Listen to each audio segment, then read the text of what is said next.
Hello and welcome back to Favorite Things. I'm going to give you my thoughts on a common debate for us Explorer fans, to flip or not to flip. Specifically, the older 36mm 11-4270 reference for the new 12-4270 that was released in 2021. When Rolex introduced the new 12-4270 Explorer, I was enamored with the fully loomed dial and unexpected return to the 36mm case size, and my gut instinct was that I was going to flip my recently acquired 11-4270 for the new model. But once the dust settled and I revisited why I chose the 11-4270 in the first place, I decided not to flip. And here are my 10 reasons why I'm keeping my older 36mm Explorer. Number 1. My 11-4270 signifies the era of Rolex production that I just most identify with, the late 1990s and early 2000s, a time when I respected Rolex's marketing and design choices much more. For me personally, it's meaningful having a 36mm Explorer from an era before there was also a two-tone Explorer, a 40mm version, not to mention all the waiting list games that Rolex has been playing recently. It's a sweet spot era in Rolex production. The 11-4270 is an unusual model in that although it has a 6-digit reference number, it carries many more of the attributes of the 5-digit sports models, making a wonderful blend of classic features that I quote-unquote grew up with, but also some modern features that make it more convenient as an everyday wearer. Number 2, classic proportions.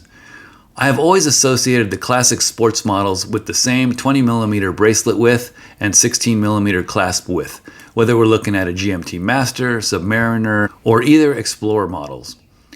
Although I'm perfectly at ease with a 19mm bracelet such as what is on the new 12-4270, its presence on the Explorer is part of an overall change in design direction to emphasize and stand out more, along with the increased size of the lugs, bezels, markers, and even dial print.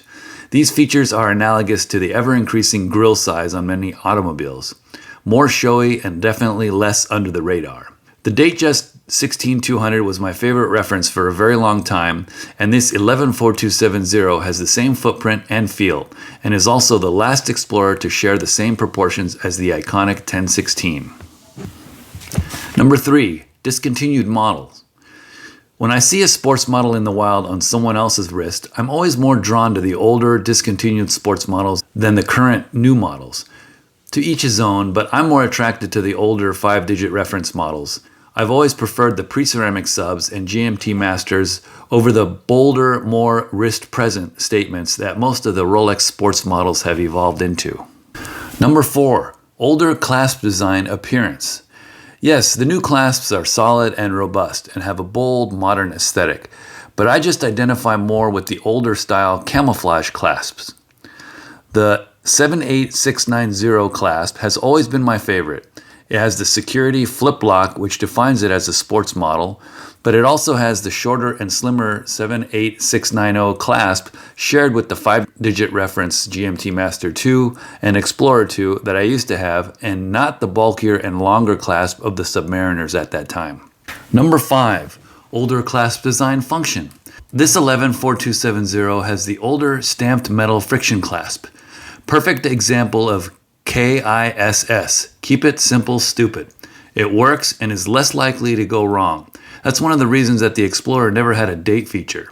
The Easy Link clasp mechanism is very nice, and I enjoyed it while I had my 214270, but its spring action mechanism employs many more mechanical parts, and there were times when I was really nervous about something not working right when I had to make a detente change on the Easy Link attachment.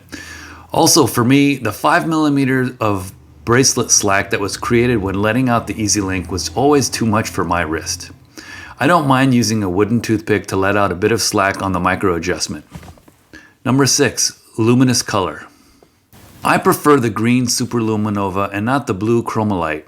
I agree with Christopher at It's Complicated that the green has a more retro radioactive look to it, without all the downsides of tritium or radium lume. Number 7, hollow center links. Yes, the 11-4270 has center links that are hollow, but I like that. They're plenty solid in looks and function, and I love the weight savings, which translates to better comfort. I never had any problems with the hollow center links, and I think that Rolex finally made the switch to solid due to the market pressure and not inherent design necessity. Number 8, sequential serial number. I like that I can look up my serial number and confirm what year it was produced, unlike the random serial numbers of the current models that are functionally useless. Also, the older clasps are similarly sequentially coded, and you can check if the bracelet is date appropriate for the case of your watch. Number 9, thinner case. Yes, we're only talking about a millimeter, but for me, thinner is almost always better, and I think the 3130 movement in my 114270 is more than satisfactory, and I wouldn't want to sacrifice any amount of case slenderness for a few additional hours of power reserve. Number 10, miscellaneous. All the above have led me to bond with this watch. It has never given me any trouble. I always find it comfortable on my wrist, and whenever I look at it, I find it attractive yet understated, and I just don't want to risk losing any of that with the new model. Yes, I know that the new Explorer has evolved since mine, but the Explorer will continue to do so long into the foreseeable future, and I choose not to spend so much time and energy on planning Explorer flips every few years there's a new reference, especially when I already have such a great Explorer model on my wrist. In the end, would I ever change my mind? Sure, it's certainly possible. But until my tastes change, Rolex will likely continue on a path that diverges from mine. It's very unlikely that future Explorers will have a thinner case, a matte dial, and painted, not applied markers. But you never know. Until then, I'll enjoy adventuring with my current Explorer. Thanks for watching.